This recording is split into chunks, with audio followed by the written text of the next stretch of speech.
अस्सलाम वालेकुम, this is Naira Malik. उम्मीद करती हूँ कि आप लोग जहाँ जहाँ भी होंगे खैर वाफियत से होंगे। अल्लाह पाक आप सबको अपने हिफ्ज़-ओ-अमान में रखे। एपिसोड 8, जैसे कि मैंने लास्ट एपिसोड में आपसे कहा था कि मैं नेक्स्ट एपिसोड में बात करूँगी कि वो अनदेखी चीज़ें क्या हैं जो कि हमने वापस लेकर जानी है।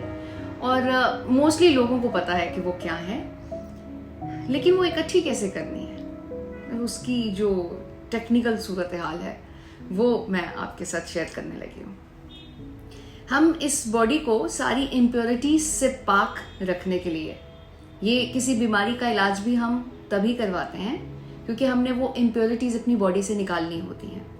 उसकी रीज़न ये होती है कि एक सेहतमंद बॉडी, एक सेहतमंद जिस्म इस दुनिया में रहे और अच्छे से हम सरवाइव कर सकें, अच्छे से हम परफॉर्म कर सकें और जिंदगी को बेहतरीन तरीके से गुजारें एक्टिवली।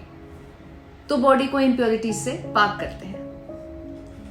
अब जो रूह है वो अनदेखी है। जो आई थी रूह इस दुनिया में जब हम बहुत छोटे से थे तो प्योर थी।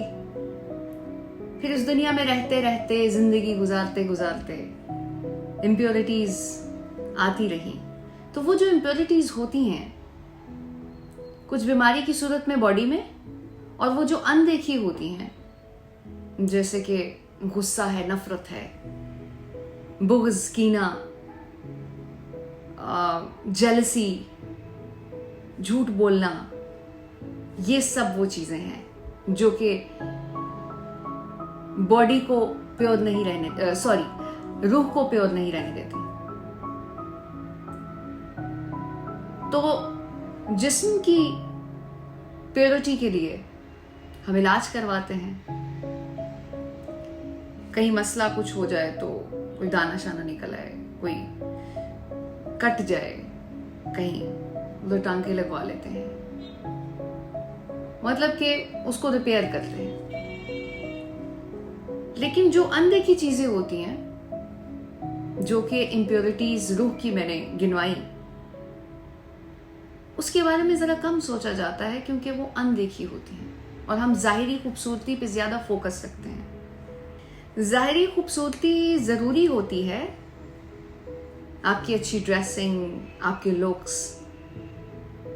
बाज़ औक़ात जब किसी नए इंसान से आपकी मुलाकात होती है तो आपका जो फर्स्ट इम्प्रेशन होता है वो लुक्स का ही होता है। तो ये मैटर करता है कि आप अपनी लुक्स पर ध्यान दें, पर्सनालिटी पर ध्यान दें, किस तरह की ड्रेसिंग करनी है, उठना बैठना, और आपका कुछ स्टाइल होता है वो काउंट करता है और जरूरी है।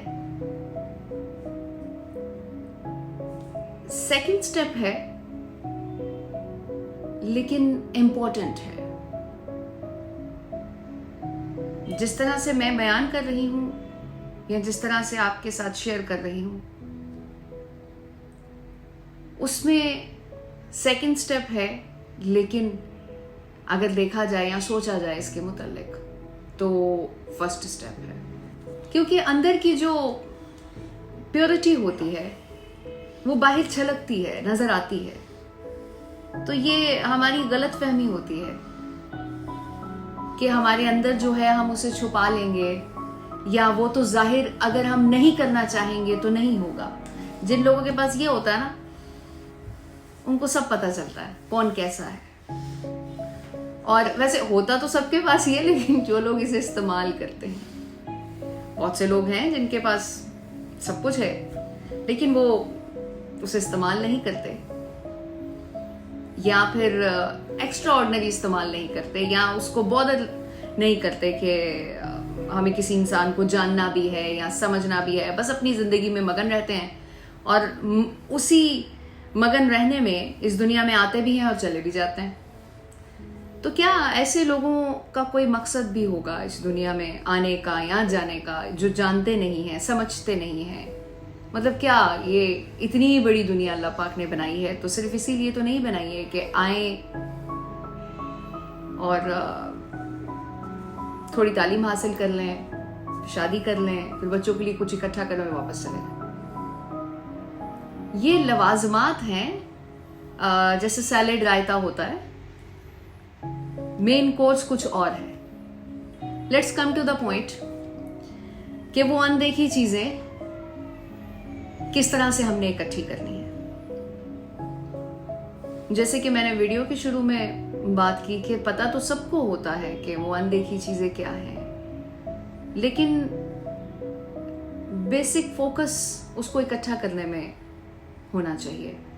जैसे कि हम बॉडी पे फौरन फोकस करते हैं ना, कि कोई चोट लग गई तो फौरन सनी प्लस लगा लिया, कहीं कट गया तो उस पे टांके शांके होने चाहिए, या उसकी रिपेयरिंग के लिए फौरन सोचते हैं। इसी तरह अगर हम रूह को रिपेयर करने के हवाले से भी, या रूह को प्योर करने के हवाले से, साफ करने के हवाले से सोचना शुरू कर दें तो कितना ही अच्छा हो जाएगा। तो तब वापस जाते हुए हमें किसी चीज की टेंशन नहीं होगी।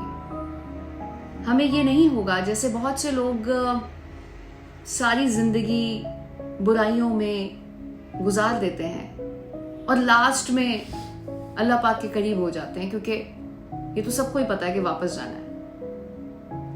तो फिर तो मफाद हो गया ना। इस दुनिया में रहते थे तो उसके हिसाब से जिंदगी गुजारी, उस दुनिया में जाने का वक्त आया तो उसके बारे में सोचना शुरू कर दिया। तो क्या ये धोखा जो हम खुद को भी दे रहे हैं पहले, और दूसरे नंबर पे अपने बनाने वाले को दे रहे हैं, ये वो समझ नहीं सकता। जिसने बनाया है उसे पता नहीं है, सब कुछ पता है। ये ढील है, दूसरे अल्फाजों में जो मैं कहती हूं कि ये मोहब्बत है उसकी। उसने बनाया है और वो आपको मौका दे रहा है। ये दुनिया एक मौका है जो उसने दिया हुआ है, और वो जांच रहा है कि कौन उन अनदेखी चीजों पे काम करता है। तो इंशाल्लाह इससे आगे नेक्स्ट एपिसोड में बात होगी। तब तक के लिए अपना ख्याल रखिएगा, मुझे दुआ में याद रखिएगा। अल्लाह हाफिज।